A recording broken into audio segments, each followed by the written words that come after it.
Broadcast First, sponsored by Natex Heating, Cooling, and Plumbing. Lots of cloud cover across the area on this Tuesday. We've had, again, temperatures really held back with cloud cover around. Readings only into the lower 40s right now, 41 in Champaign, 42 in Effingham, but at least those winds were much calmer today across central Illinois. Look at all the cloud cover, though, as you can see. We're also tracking some rain out across Iowa that may clip some of our northern counties as we get into later on tonight. So, the forecast, temperatures don't move a whole lot through this evening. Readings hovering into the 40s for much of tonight. But there is a huge up and down swing coming our way from thunderstorms to snow, and we'll talk about it coming up.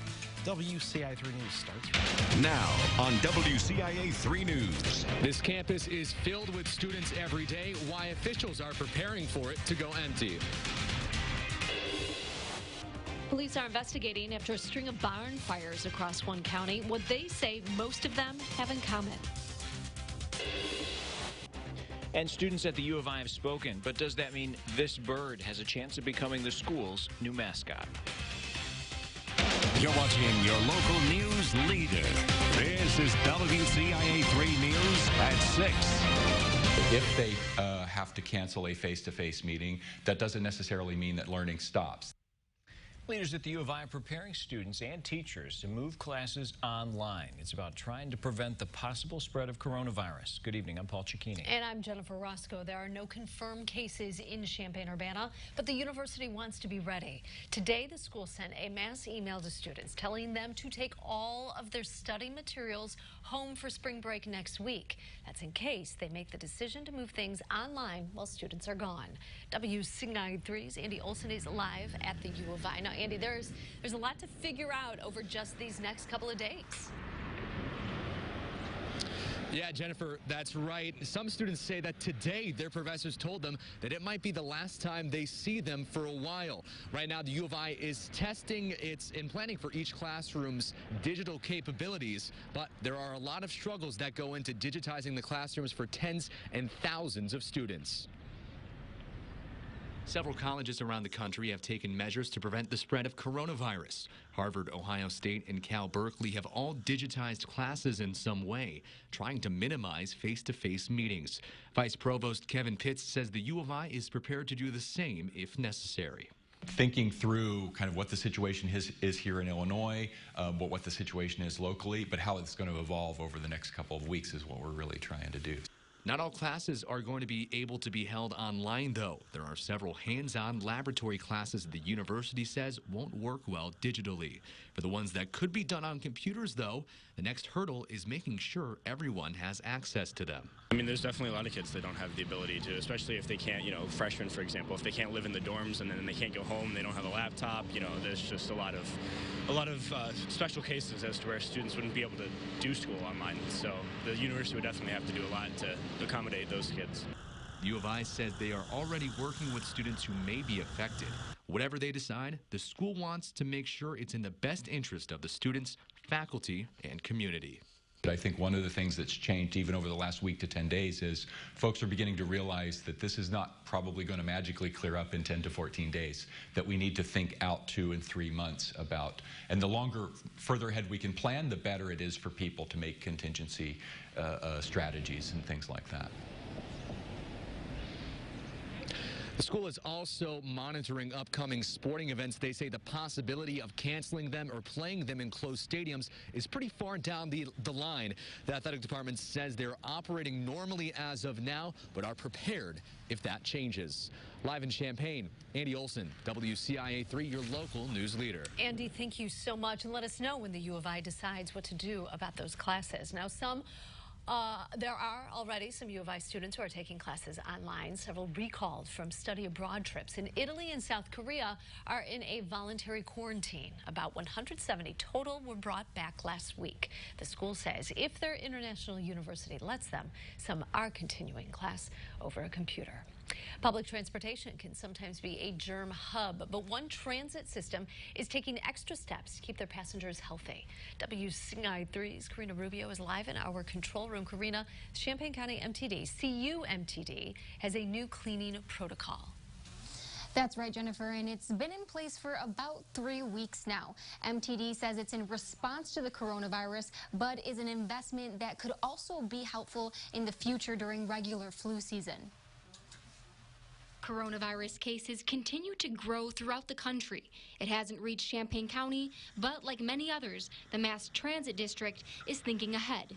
Public transportation needs to be accessible and safe for all, and we take it as a responsibility to the community that we're doing everything that we can to make our passengers feel safe. That's why MTD invested in an electrostatic sprayer and have kicked their cleaning routine up quite a few notches.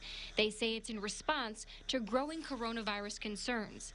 The cleaning chemical is safe but effective. Tuberculoside are going to kill every germ. It's what's used in medical facilities as well, so it's antifungal and all those things. The ADA paratransit vans and C-cart vans are now being sprayed daily, and regular buses are in rotation to be sprayed down weekly. That's in addition to the regular cleaning routine they always follow. The reason we are targeting the vans for daily sanitation is the persons that tend to ride these services are elderly and or persons with who could have underlying health conditions, and that's the advice that we're hearing locally from medical professionals as well as, nationally, that these are the persons who are most vulnerable. Thousands of passengers board MTD buses daily, and while one says he's not too worried, it's best to stay on top of things. I haven't heard anything that's happened here with the case, so really not worried right now. Who knows, that could change by tomorrow. If they can do something like that, that'd be helpful to everybody. Especially the ones that ride the bus all the time. When I spoke to MTD Chief of Staff Amy Snyder today, she said even though it is costly and time-consuming, they are prepared to increase cleaning protocols even more if necessary. She didn't know how much the electrostatic sprayers were off the top of her head. That is in charge of their spending department, but I have not heard back from them yet. Live in the control room, Karina Rubio, WCIA 3, your local news leader. Karina, thank you so much. Trustees in Rantoul will decide tonight whether to outfit the police department with tasers. New tasers, that is. Police say their set is outdated. The last time the department got new tasers was in 2004. For 28 officers, the department's proposing 14 new tasers. The reduction in supply is an attempt to cut costs. If approved, the purchase will be around $65,000. 9 barns around Macoupin County burned down in just over a month, the most recent on Friday. The sheriff believes they are linked, and a serial arsonist is still on the loose. WCIA 3's Cole Hankey talked to the sheriff today. So how long has he suspected it's the same person here? Well, it didn't take him long. He said after the second fire, he was pretty sure that they were linked. But the amount of these fires are reaching levels that he has never seen before. They do have one lead, but they're still not sure if it'll amount to anything. It started with just one barn, but then another burnt down, and then another, until 9 barns across Macoupin County burned down in just over a month. Oh, I've never in my 20-plus years ever seen anything like this. This is way, way beyond what I've ever seen. But we did, we did have 2 in one day, but I've never seen anything like this. The sheriff's office believes that they are all linked, but they don't have many leads. And although no civilians have been hurt in any of the barns so far, a volunteer firefighter was injured.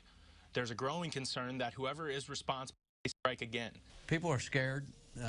People that live out in the country, and rightfully so, they're wondering if they're next, and they're wondering if it's going to escalate to structures with possibly people in them, or, there's structures around that people live in that somebody may not think they live in.